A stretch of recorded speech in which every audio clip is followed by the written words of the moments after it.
I supported my BF while he was jobless. Now that he's got a job and moved away, has demanding I pay for his flight costs after returning. I'm a 25-year-old woman who has been dating Jared, a 27-year-old guy, for a year now. We've been friends for almost 6 years, but for the past 3 months, we've had a long-distance relationship because he had to move out of state to work with his uncle. Jared had been struggling to find a job that paid well, and most places were lowballing him, so he was kind of forced to take the job with his uncle. Before this job, he was mostly unemployed, just doing some freelance work for a few clients. I wouldn't say Jared was completely unemployed, that would be unfair, but after his last job, he couldn't find anything decent here. He ended up relying on me for money. He had quit his job about 3 months into our relationship, and since we had been friends for so long, I offered to help him out financially. Honestly, I didn't think he'd actually take me up on it, but he did, quite frequently. I felt like I couldn't say no because I had already offered. Jared knows my parents are pretty well off, which might be why he felt comfortable asking me for money.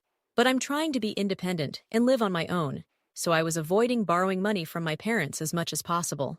I work at a law firm and make a decent salary, but supporting Jared financially meant I sometimes had to ask my parents for money.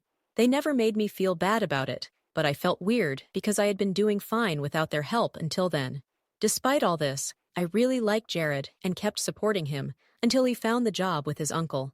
When he left, I was upset because I didn't want to deal with a long-distance relationship so early on, but I didn't want to hold him back either. He assured me that he would only be gone for a couple of months to build, capital, and then come back to start something of his own. So, I decided to wait it out. The last 3 months have been tough. We barely get to see each other, and our schedules rarely match up, so we only talk for a few minutes each day. Then, about a week ago, he surprised me by visiting for our 1-year anniversary. He flew in the day before and showed up at midnight. I was thrilled because I hadn't seen him for so long, and we spent the entire weekend together. It was wonderful, but when he had to leave, I cried a lot because I hated going back to our long-distance routine. 2 days after he left, Jared called me and said he had something important to discuss. He told me he had expected me to pay for his travel expenses to come see me for our anniversary. He thought that since he made the effort to surprise me, and I had been pretty upset, it was fair for me to reimburse him.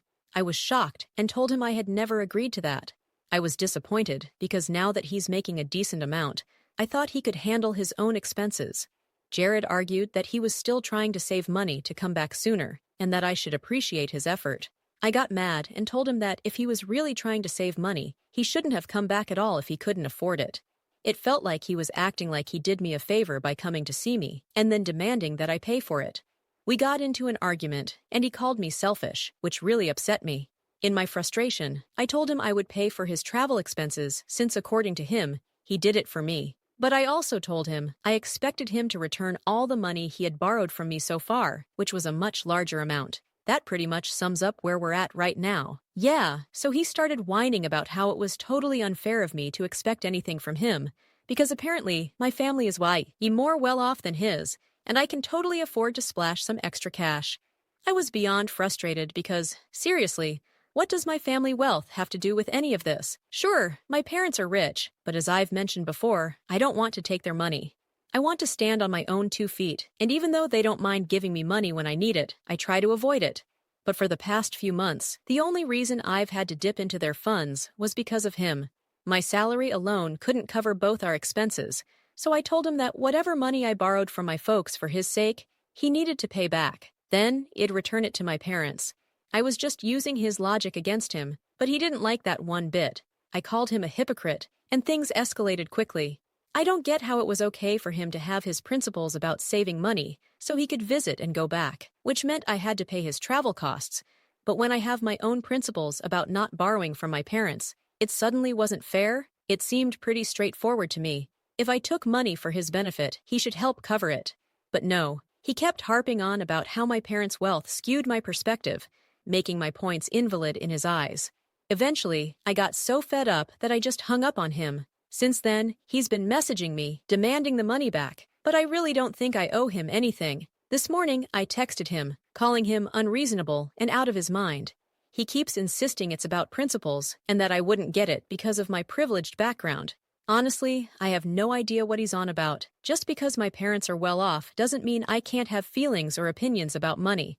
And it's not like his family is struggling either. They're pretty comfortable financially.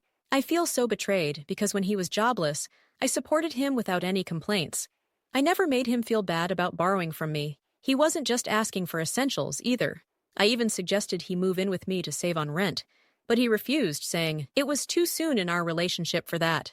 I found it ridiculous that it wasn't too soon for me to finance him, but too soon to live together. Despite that, I helped him with rent, bills, everything, because I loved him. Now, it's clear I cared way more than he did, and I feel like a complete fool for the past year. Things got even worse when he involved his parents. His mom called me today, asking if it was fair for me to expect Jared to visit and not reimburse him.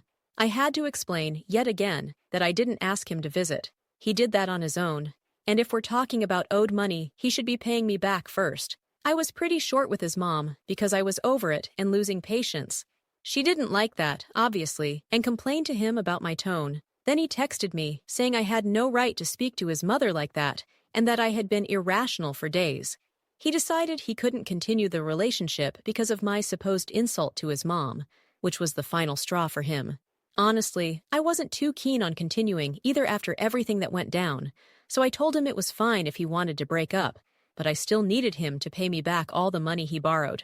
Only then would I consider returning what he spent on flights. I'll admit, I said it out of spite, but I genuinely want to repay my parents, not because they need it, but to clear my conscience.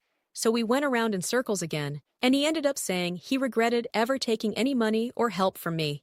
So here's the deal. My ex, Jared, thought I was helping him out of pure love. But honestly, I felt like since I supported him when he was in a rough patch, it was only fair. I never thought of it as some kind of ownership or anything like that. When he accused me of being manipulative and cunning, I was totally shocked. I told him that I was just treating him the way he had treated me, plain and simple. But nope, he called me ungrateful and selfish, and even went as far as saying he regretted ever falling in love with me. I almost cried because his words were so harsh, and I had never seen him act like this. Not with me or anyone else. He also kept throwing in my face that I wouldn't understand his struggles because my parents have always been wealthy and supportive. He's convinced that my views are all from a place of privilege, and honestly, it made me wonder if he was right. Anyway, I told him he needed to pay back the money he owed me, and only then would I consider reimbursing him for visiting me on our 1-year anniversary. Update 1. So, I officially broke up with him. I posted about it a couple of days ago, and everyone I talked to assured me I wasn't out of line for asking him to pay me back. Initially, I didn't want to seem petty by asking for the money, but after thinking it over, I realized it's not petty at all. Last night, I called him and said I wanted to end both the fight and our relationship. I told him he could take his time paying me back, no rush, but he had to return the money eventually. Surprisingly, he didn't argue. He just said he was disappointed that our differences ended the relationship, but he kind of saw it coming because of our different backgrounds. That confused me, because the breakup had nothing to do with our families or financial statuses. It was because he was acting like a cheap jerk, but I didn't feel like dragging out the conversation, so I stayed quiet. After we hung up, I gathered his stuff, put it in a box, and decided I'd give it to him when he returned. I haven't blocked him yet, but I think I will eventually. It hurts, but I know it's the right move. Update 2. Hey guys, back with another update. So, something happened a couple of days ago. Jared and I used to be friends for almost 6 years before dating, and we were part of this tight-knit college friend group. We tried to get together every couple of months. 2 days ago, I saw some posts on social media of everyone hanging out, except Jared and me. Jared wasn't there because he's working out of state, but I couldn't figure out why I wasn't invited. Our group text had been oddly quiet for weeks. Jared and I broke up almost 2 weeks ago, and the group was still active right after, but then it died down. I felt hurt that they didn't include me, so I reached out to one of my closest friends in the group. Let's call her Kelly. I asked why I wasn't invited. Kelly didn't respond at first, but then she texted back, asking how I could even ask that after what I did to Jared. That threw me off because I hadn't done anything to him. I was respecting his boundaries, and hadn't shared the breakup details with anyone to avoid badmouthing him. But it turns out, Jared wasn't showing me the same respect. Kelly told me that after our breakup, Jared created another group text and spread a bunch of lies about me. I had no idea this was happening until Kelly sent me screenshots of their conversations. So, it all started with Jared creating this group chat, And out of nowhere, he goes ahead and tells everyone that he dumped me. He said the breakup happened because we were fighting a lot, mostly due to our long-distance relationship. After one particularly bad argument, I apparently demanded that he pay back all the money he owed me right then and there. Jared even made it look like I threatened to tell everyone he was a thief if he didn't pay up immediately. He twisted the story to make it seem as if I was trying to make him feel small or something. It was a total manipulation. He even edited some screenshots to make it look like I was the bad guy, demanding money and being unreasonable. After that, Jared told everyone in the group that if they kept in touch with me, they wouldn't have any reason to be friends with him anymore. So naturally, most people took his side because, see, he painted himself as the victim.